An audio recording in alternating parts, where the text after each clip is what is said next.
Saludos, bienvenidos a Euronews Hoy. Comenzamos nuestro informativo en pleno centro de Madrid. Hoy, precisamente en Madrid, Pedro Sánchez ha prometido su cargo como presidente del Gobierno ante Felipe VI y la Constitución española, la cual ha prometido guardar y hacer guardar. También les actualizamos la situación en Gaza, que es cada vez más crítica, tras varias semanas de guerra entre Israel y Hamás. Aquí, en Europa, seguimos muy de cerca la evolución de la guerra en Ucrania. Kiev ha denunciado que Rusia tiene almacenados varios cientos de misiles para atacar instalaciones térmicas y eléctricas ucranianas este invierno. Comenzamos con los titulares del día. Hoy, viernes 17 de noviembre. Borrell pide a Israel que no se deje consumir por la rabia durante una visita a un kibutz atacado por Hamás. Euronews entrevista al ex primer ministro de Israel, Ehud Olmert, que asegura que la guerra en Gaza solo acabará con la desaparición absoluta de Hamás. Situación desesperada para muchas familias palestinas que, a pesar de contar con la doble nacionalidad, no consiguen salir de la franja de Gaza. Intensas olas de calor e incendios en Brasil en la primera quincena de noviembre.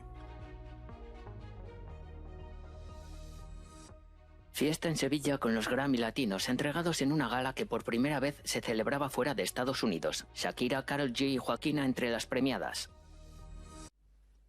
El líder socialista Pedro Sánchez ha prometido su cargo como presidente del gobierno español ante el rey de España, Felipe VI, y un ejemplar de la Constitución, un hecho que le habilita para conformar un nuevo ejecutivo. Sánchez asume de nuevo su cargo bajo un clima de tensión política y social, marcado por la futura aprobación de una ley de amnistía a los independentistas catalanes procesados por el intento secesionista de 2017, una medida que provoca la ira de miles de ciudadanos españoles.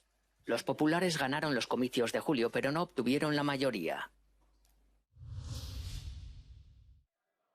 Nueva noche de disturbios y cargas policiales en Madrid. Miles de personas se reunieron en las inmediaciones de la sede del Partido Socialista para protestar contra la investidura de Pedro Sánchez como presidente del Gobierno de España. Los manifestantes acusaron a Sánchez de traicionar la Constitución y socavar el sistema judicial, ya que ha prometido una amnistía a los políticos implicados en el referéndum independentista catalán de 2017 a cambio de apoyo político. Hay que ya salir a la calle de igual de ideología, todo el mundo a la calle a parar al peor presidente que ha tenido la dictadura en España, que es un mentiroso, ha mentido a sus votantes. ¿Dónde están los votantes del PSOE? Les han mentido. A nosotros, a mí no me ha mentido, yo no voto al PSOE ni le votaré jamás en mi vida. Pero ¿dónde están los votantes del PSOE? Se han mentido en la cara. A lo largo del día se sucedieron las protestas y la tensión fue en aumento. Por la noche se produjeron altercados y los policías cargaron contra un grupo de exaltados manifestantes. Al menos 10 personas fueron detenidas.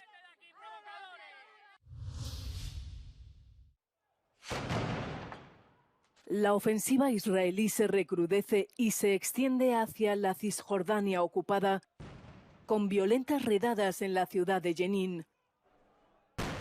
En el suroeste de la franja, un ataque israelí en Han Yunis dejó al menos 10 muertos, incluyendo niños. Un día antes, el ejército de Israel arrojó panfletos ordenando a los civiles evacuar la ciudad, mientras la población gazatí apenas come una vez al día y solo comida enlatada, según alerta el Programa Mundial de Alimentos, que dice que el pan se ha convertido en un lujo. No hay ningún lugar seguro en Gaza. Ni en el norte, ni en el sur, ni en el centro. No hay ninguno. Se le pide a la gente que vaya del norte al sur, pero en realidad un tercio de las víctimas mortales han muerto en el sur. Así que el sur no es seguro, ni siquiera los recintos de la ONU son seguros. Mientras, el ejército israelí muestra un arsenal de armas hallado bajo el hospital Al-Shifa de Gaza y una red de túneles supuestamente de las milicias de Hamás. Además, aseguran haber hallado junto al recinto hospitalario el cadáver de una rehén israelí secuestrada el 7 de octubre por milicianos de Hamás e identificada como Yehudit Weiss, de 65 años de edad. El alto representante de la Unión Europea, Josep Borrell, ha iniciado su gira por Oriente Medio en el kibutz Be'eri de Israel, a solo 3 kilómetros de Gaza. Allí, el 7 de octubre, militantes de Hamás mataron al menos a 130 personas, entre ellas niños y bebés. En total, ese día los terroristas asesinaron a más de 1.200 personas en un ataque a Israel y secuestraron a más de 240. Borrell se ha reunido con familiares y supervivientes de los ataques, acompañado por el ministro israelí de Asuntos Exteriores, Eli Cohen. Todos deberíamos estar unidos para liberar Gaza de Hamás, por la seguridad del Estado de Israel, por el pueblo de Gaza y por el mundo entero. De lo contrario, Europa será la siguiente. Aunque los intensos combates en Gaza contra los militantes de Hamás están cobrando un elevado número de víctimas civiles, Borrell ha reiterado que la Unión Europea apoya el derecho de Israel a la autodefensa y ha pedido la derrota de Hamás y la liberación de todos los rehenes aún secuestrados en la franja. Pero ha insistido en que la organización terrorista no representa al pueblo palestino, cuyas vidas deben protegerse. Borrell ha instado a abrir un acceso humanitario sin trabas a la franja de Gaza, para que la ayuda pueda llegar a quienes la necesitan. Esto debería incluir corredores humanitarios y pausas en los combates. Entiendo los miedos y el dolor de la gente que ha sido atacada, masacrada, secuestrada. Comprendo vuestra rabia. Pero déjame pedirte que no os consuma la rabia. Creo que eso es lo que el mejor amigo de Israel puede deciros. Porque lo que marca la diferencia entre una sociedad civilizada y un grupo terrorista es el respeto por la vida humana. Josep Borrell continuará su misión diplomática en el territorio palestino de Cisjordania y viajará a Bahrein, Arabia Saudí, Qatar y Jordania para mantener conversaciones sobre ayuda humanitaria. La presidenta de la Comisión Europea, Ursula von der Leyen, visitará Egipto y Jordania durante el fin de semana. La guerra debe continuar. Así de contundente se muestra el ex primer ministro de Israel, Ehud Olmert, que asegura en una entrevista a Euronews que el conflicto solo concluirá cuando el gobierno de Benjamin Netanyahu alcance su principal objetivo, el fin absoluto de Hamás. Cada ciudadano, cada bebé, cada niño que es asesinado es terrible. ¿De acuerdo? Así que no quiero discutir sobre los números. Todo el mundo que fue asesinado allí es terrible. Cuando las Naciones Unidas o Reino Unido, por ejemplo, dio instrucciones a los embajadores en la ONU para votar en contra de un alto el fuego, en otras palabras, cuando ellos aceptaron que continuará la operación militar israelí, ¿qué esperaban? ¿Que no habría algunas bajas? Aún no hemos llegado al corazón de esta operación. Han Yunis, que está en la parte sur de la Franja de Gaza, es el verdadero cuartel general de Hamás. Ahí tienen el liderazgo. Allí están escondidos, tienen los búnkeres, las posiciones de mando y las plataformas de lanzamiento.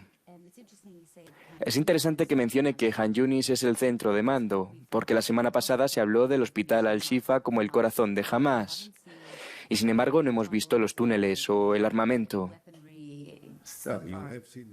Sí, hemos visto el armamento, lo que no hemos visto es a los líderes. Pero mire, no lo sé. Hay tantas noticias falsas. Ahora eso es parte de la vida.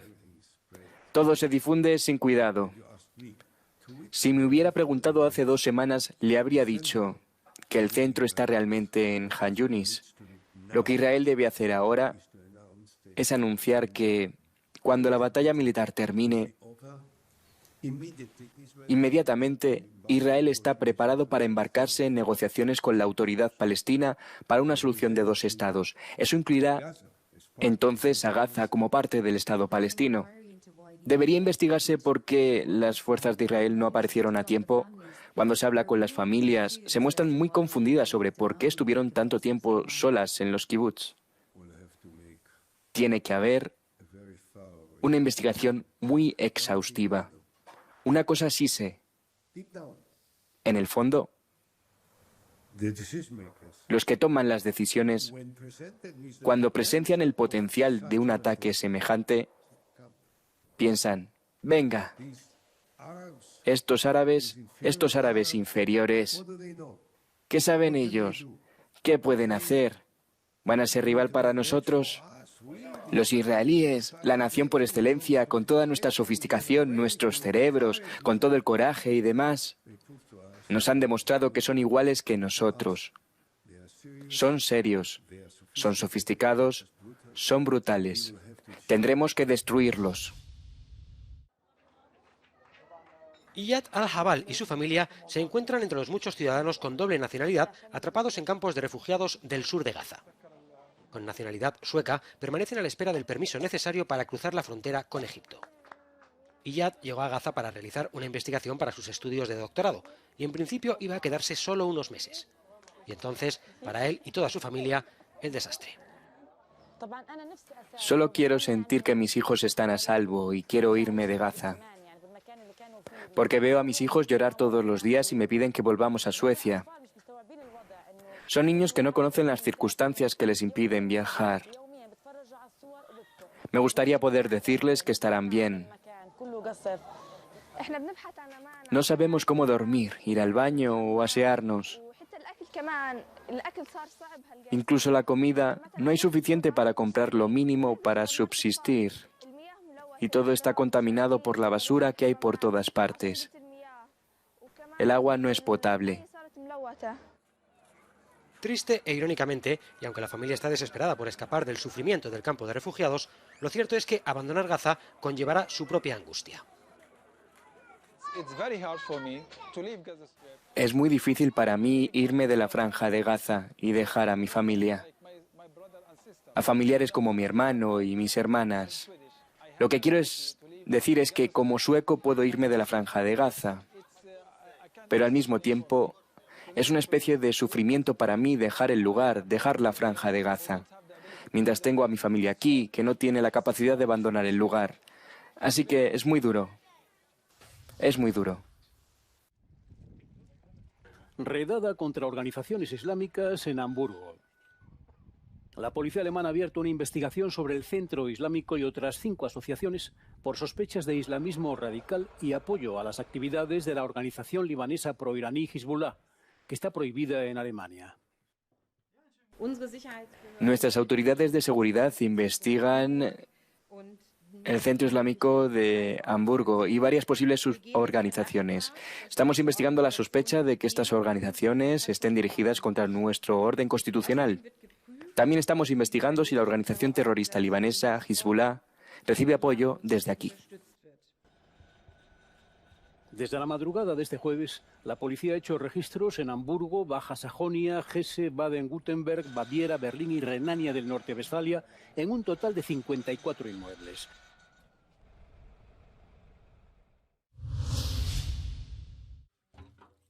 En Ucrania prosiguen los ataques masivos rusos en la región martirizada de Jersón, en el sur del país, donde se ha confirmado el fallecimiento de 3 mujeres, 2 de ellas heridas en los bombardeos del jueves. Mientras, el nuevo ministro británico de Exteriores, David Cameron, ha reafirmado a Ucrania su apoyo diplomático, económico y sobre todo militar. Y en la ciudad portuaria de Odesa, en el Mar Negro, se comprometió a facilitar suministros esenciales y abrir corredores de exportación para la economía de Ucrania. Odesa va a ser vital para la recuperación económica de Ucrania. Y estoy orgulloso de anunciar el lanzamiento de una garantía de seguridad para ayudar a los buques a salir de este puerto a través de la nueva línea marítima y para asegurarnos de que Ucrania puede beneficiarse de esas exportaciones. Las negociaciones abordaron también la entrega de armas y el refuerzo de la defensa aérea, según precisó el presidente Zelensky a través de Telegram. Mientras Rusia derriba drones junto a la frontera con Bielorrusia, el Estado Mayor de Kiev anuncia que las tropas rusas habrían perdido a más de 1.100 hombres en 24 horas en el frente del este. Finlandia ha anunciado el cierre de 4 puntos fronterizos con Rusia a partir de este viernes. La decisión viene como consecuencia del creciente número de solicitantes de asilo indocumentados a los que Rusia supuestamente habría dejado pasar. El primer ministro de Finlandia, Petteri Orpo, dijo durante una rueda de prensa que decenas de inmigrantes, en su mayoría procedentes de Oriente Medio y África, habían llegado en los últimos días a Finlandia con peticiones de asilo. Según Orpo, los inmigrantes no tenían la documentación adecuada y supuestamente habrían entrado en el país con la ayuda de las autoridades rusas. La portavoz del Ministerio de Asuntos Exteriores de Rusia, María Zaharova, aseguró que estas acusaciones son infundadas y añadió que Moscú no está obligado a examinar a los inmigrantes que quieren cruzar la frontera con Finlandia.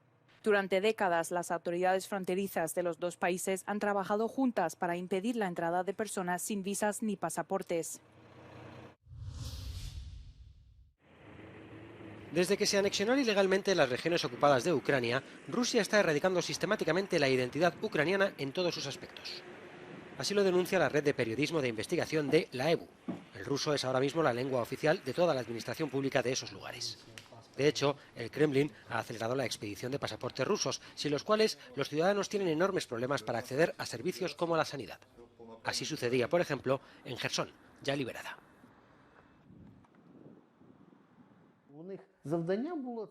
La tarea de los rusos era eliminar la existencia del Estado ucraniano aquí en la región de Jersón y sugerir que los habitantes de Nueva Rusia, o los pequeños rusos como ellos los llamaban, vivían y viven aquí. Que la gente que vive aquí no tiene nada que ver con el Estado ucraniano, ni la cultura ucraniana. La educación es un elemento integral del programa de rusificación. En las escuelas, las clases se imparten en ruso y la historia se enseña desde una perspectiva patriótica rusa. Los libros de texto ucranianos, simple y llanamente, están prohibidos.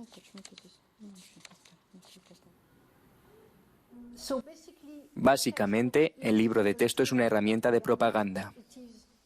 Niega a los niños ucranianos el acceso a su propia cultura, a su propia historia. Y está tratando de transformar a esos niños en los ciudadanos modelos en los que Rusia quiere que se conviertan. Con la comunidad internacional teniendo poco o ningún acceso libre a las regiones ocupadas, es difícil evaluar la verdadera actitud de la población local ante la aparente supresión de la identidad ucraniana. Con todo, el dominio cultural de Rusia es más que evidente.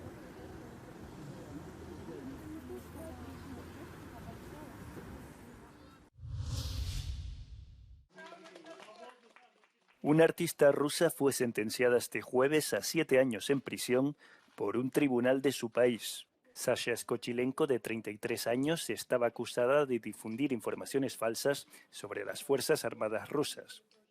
La joven sustituyó etiquetas de precios en un supermercado por otras que denunciaban la invasión rusa de Ucrania. Skochilenko no negó el acto en sí, pero rechazó la acusación de haber difundido informaciones falsas.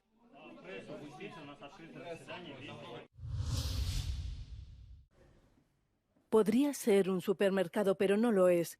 Este es uno de los pocos sitios en Roma que permite a quienes más lo necesitan llenar la cesta de la compra gratis. 1 de cada 12 italianos vivía en la pobreza absoluta el año pasado, según el Instituto Nacional de Estadística de Italia, y las cifras aumentan. Cada vez más gente no puede permitirse comprar artículos esenciales como alimentos o ropa.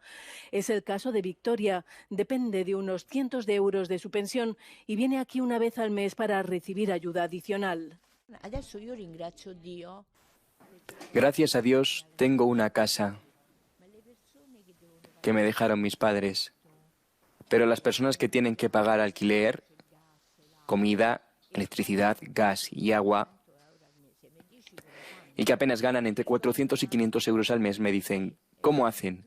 Me da mucha vergüenza, porque parece que estoy mendigando. A veces he preferido no venir y tomarme un vaso de leche con galletas. Margherita trabaja en Nonna Roma, una organización benéfica que ayuda con alimentos a miles de familias. Desde el primer encierro nuestra actividad aumentó mucho. Afortunadamente recibimos más donaciones. Así que hemos pasado de ayudar a 150 hogares al mes a unos 800 cada fin de semana. Desde el inicio de la guerra en Ucrania, la demanda se ha disparado y el aumento es constante. Los pensionistas y también algunas familias trabajadoras se encuentran entre quienes dependen de esta ayuda. El aumento del coste de la vida es una de las causas.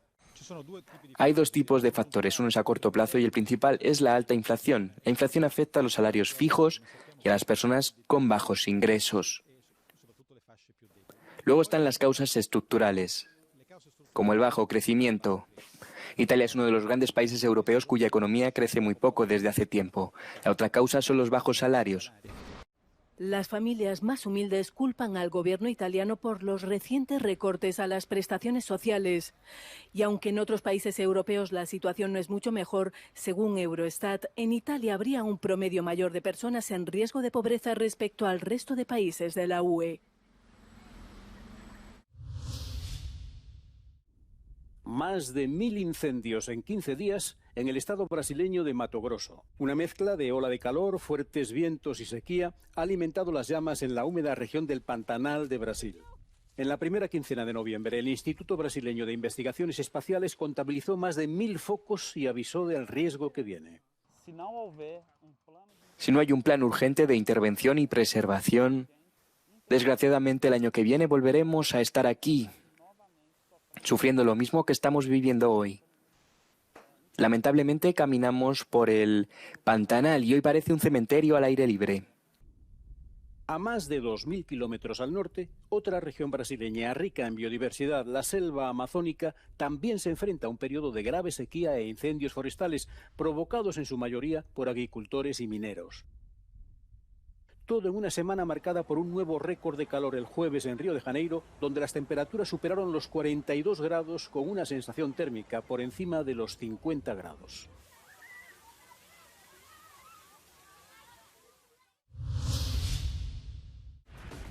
Fiesta en Sevilla con los premios Grammy Latinos, entregados en una ceremonia que por primera vez se celebraba fuera de Estados Unidos. Shakira obtuvo 2 galardones, incluido el de Mejor Canción Pop, con su tema sobre el engaño de su expareja, el exfutbolista Piqué. Este premio yo se lo quiero dedicar a mis hijos, Milan y Sasha, porque les he prometido que voy a ser feliz.